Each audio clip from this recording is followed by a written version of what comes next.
Suppose what Oscar believed in as he died, in spite of your protestations, suppose it's all true, and you walk up to the pearly gates and you are confronted by God.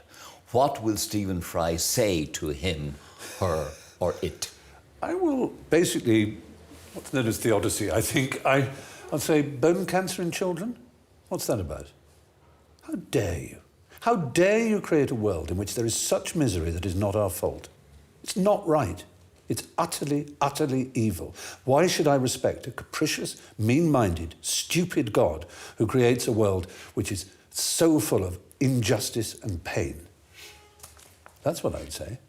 And you think you're going to get in on No, that? but I wouldn't want to. I wouldn't want to get in on his terms.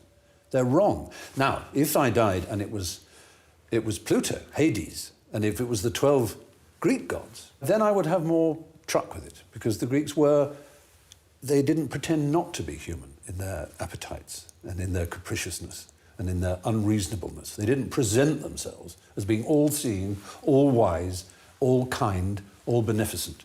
Because the God who created this universe, if it was created by God, is quite clearly a maniac, utter maniac, totally selfish, We have to spend our life on our knees thanking him?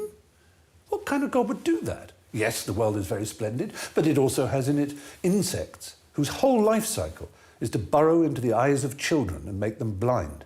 They eat outwards from the eyes. Why? Why did you do that to us? You could easily have made a creation in which that didn't exist. It is simply not acceptable.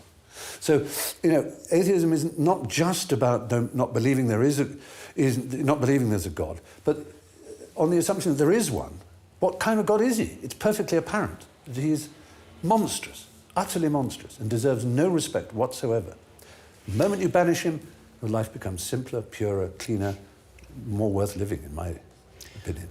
That sure is the longest answer to that question that I ever got in this entire series.